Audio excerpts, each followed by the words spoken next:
Hey everybody, I thought I would make a little review of my new heater. I saw a Val 6 heater, which is a much larger heater than this. It's also about a $2,600 radiant kerosene fueled heater. Saw it at an airport hangar and was blown away by how much heat it threw. Started looking around at infrared radiant kerosene heaters, and within just a few days found this particular model. It's branded rather, ProTemp Sunstream, 70,000 BTU. There's an identical model, except it's yellow, called a master heater. As a matter of fact, I think even the part number, PT for ProTemp, and on the master, I think it starts with MS. They're both made in China for Pinnacle International here, which is in Yardley, Pennsylvania. I call them, before I bought the unit, I called them. They do answer their phones. They do have a parts department. Parts are available, which if you've run a torpedo heater for a long period of time, I'm sure you've fed it some parts. As nice as this one looks, it's 10 years old, and it's needed a couple parts along the way. Of course, Reddy's out of business, but there's some great third-party support out there on the web. But they're noisy. They use more fuel than these Radiants. This Radiant actually, I think, has less fuel consumption, and it's 15,000 BTU more than my old trusty dusty Reddy heater there. So the only assembly on this was the handle and this little chin guard. It kind of looks like an afterthought. I don't even remember seeing that pictured on the website listings. I got this from Northern Tool, delivered for about 245 bucks. It says it's enough to heat 1,700 square feet. This is a 24 by 28 garage, which turns out to be like 580 square feet, so there's plenty of heat here. And it's not like I really had trouble heating my garage with this torpedo, and I've got I just moved, I'm not 100% settled yet, but we also got a 12,000 BTU non-electric cylindrical radiant. But I kind of like to save that for emergency use, since the wick does consume itself. But I really didn't have a problem. I could take this garage up about 30 degrees in 20 minutes. I took it the other night from, it was right at 30, took it up to 60 in about 20-25 minutes. Killed the torpedo and had the radiant over here in my workspace, and was fine. We've had crazy weather here recently. It was warm and 60 mile an hour winds today, so it's only 51 in the garage tonight. But I got a fresh 5 gallons of K1, and I just filled it up about 3/4 of the way. So enough jibber jabber. Let's light it up. Let's see what it does. Hopefully it works, right?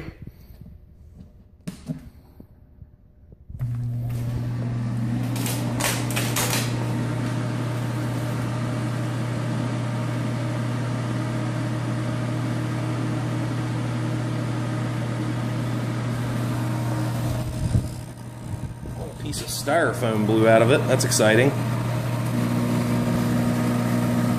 Talked about some grinding when it first fired up to prime the pump. I just saw a little trickle of kerosene right out the front. No ignition, there's no heat coming out of the thing.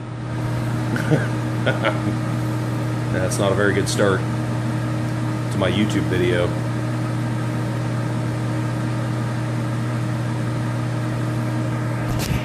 Alright, that's it for now. See if we can get this thing to work. Okay, so I threw the switch on the heater and it made some grinding noises and didn't light. I looked at the back panel. It said to re-tempt ignition, switch it off and switch it back to on, which I did, and it lit right up the second time. Definitely makes some different noises on startup than a torpedo heater. There's no doubt about that. You see the disc is getting more and more cherry red. I can feel the heat even though I'm 45 degrees off the corner of it.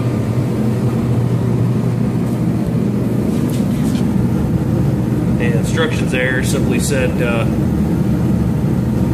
if it doesn't light, switch it off. The fan stayed running the whole time. The light was blinking when the fan was running, but it didn't light. When I switched it to off, the light went out. When I switched it on, the light started blinking again, and then when it lit, I'm assuming it went to solid. But I'll tell you one thing, compared to a roaring ass torpedo heater, she is nice and quiet, that is for sure.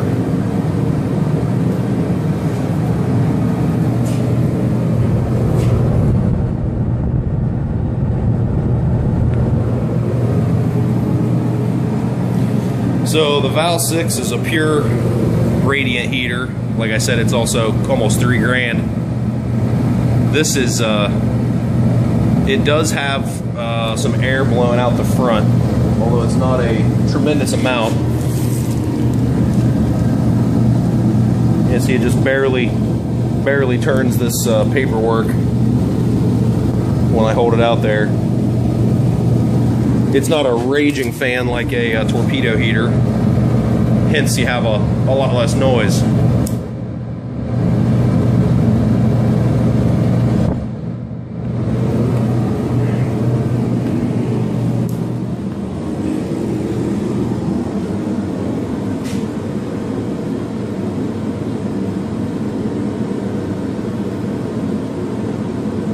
Big advantage of the Radiance is not only that they make a lot less noise, but they're supposed to actually warm up the objects in the room by infrared radiation rather than just blowing hot air around. So with it being 50 degrees tonight, I'm not going to find out anything about that, but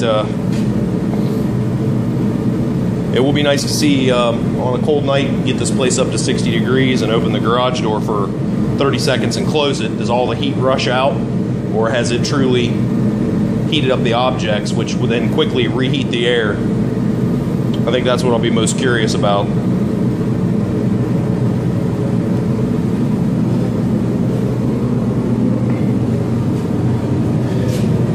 I think I got 9 solid years out of my 55,000 BTU ready heater over there before I had any problems with it. First thing it needed was an igniter, but 9 years and probably a couple hundred gallons of kerosene. It's done a hell of a job over the years. Time will tell. This newer design, there's only a few out there in the market that are anywhere near this price range. Time will tell if this thing eats parts or if it's a reliable long-term heater.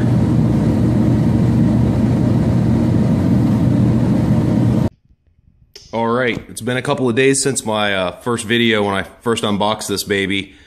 It's definitely cooled down. Instead of in the 60s outside, it's been in the 20s and 30s for a couple of days now, so the garage has settled in at about 43 degrees. It's definitely cooler out here. This is really the first true test of this thing to see how quick it can change the temperature.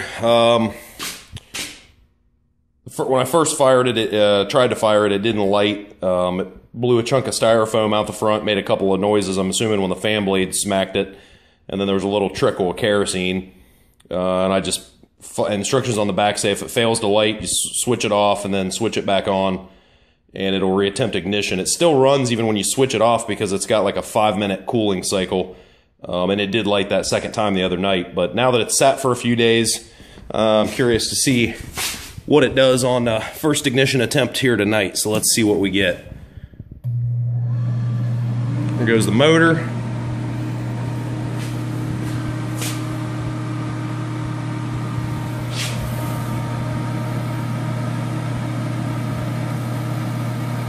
There's an ignition sound, or a spark plug sound, an electric sound. And add a little kerosene and a finely atomized cloud, and you have ignition. Gotta love it. So we'll call that first failure to light just a little out of the box teething problems. It looks like she's gonna light up on the first try now going forward. I have a feeling it shouldn't be an issue.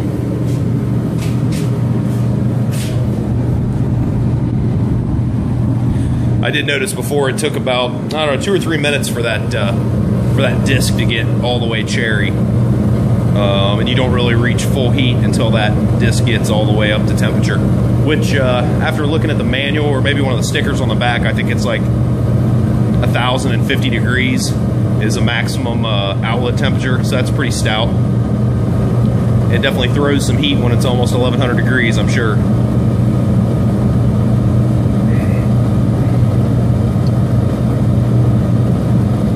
So obviously I'm not going to record for 10 or 15 minutes to see what the temperature does, but I will check back in here shortly and we will see how quick it heats up this 600 square foot space.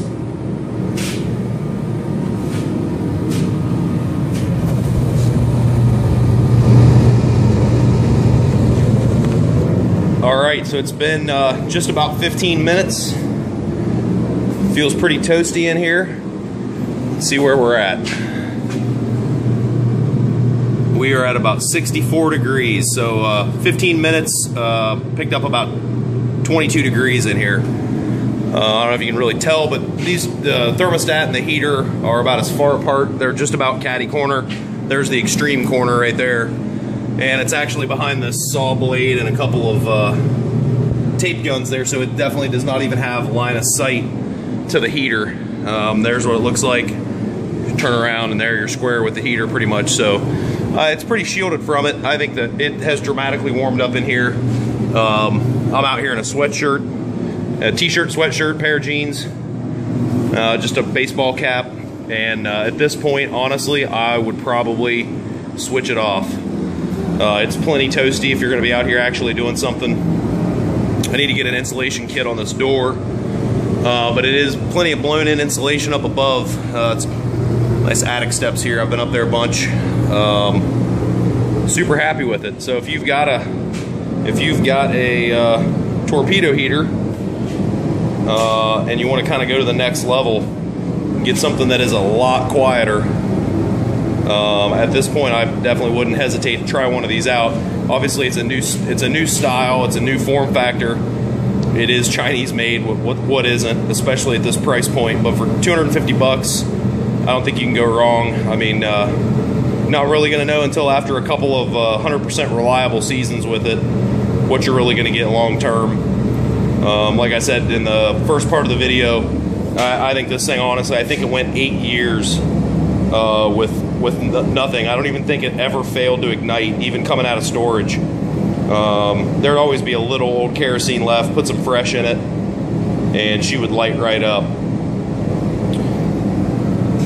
That's a pretty tried and true design, but it's noisy. It's definitely noisy and it uses a lot of fuel. This makes more heat and it is extremely quiet. I probably honestly should hook up the torpedo and kind of talk in the same level of volume, and you probably wouldn't really be able to hardly hear me. You just probably get a roar. I know that I actually watched the video earlier, and this thing sounds a lot louder playing it back than it really is. If you're standing here talking to somebody, you're not yelling at them like you are with the torpedo.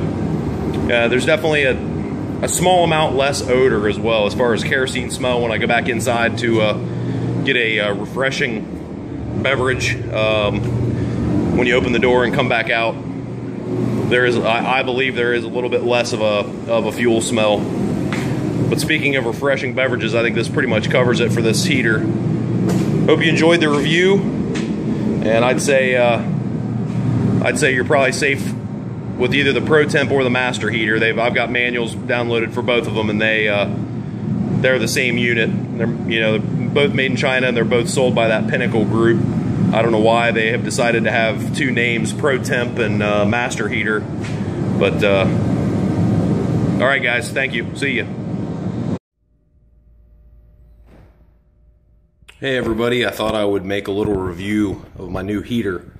I saw a Val 6 heater, which is a much larger heater than this.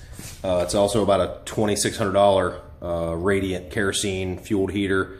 Saw it at an airport hangar and was blown away by how much heat it threw.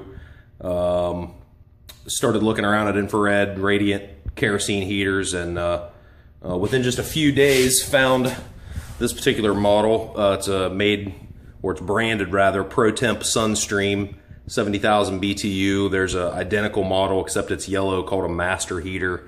As a matter of fact, I think even the part number, PT for ProTemp, and on the Master, I think it starts with MS. They're both made in China for Pinnacle International here, which is in Yardley, Pennsylvania. I call them, before I bought the unit, I called them. They do answer their phones. They do have a parts department. Parts are available, which if you've run a torpedo heater for a long period of time, I'm sure you've fed it some parts. As nice as this one looks, it's 10 years old, and it's needed a couple parts along the way. Of course, Reddy's out of business, but there's some great third-party support out there on the web. But they're noisy.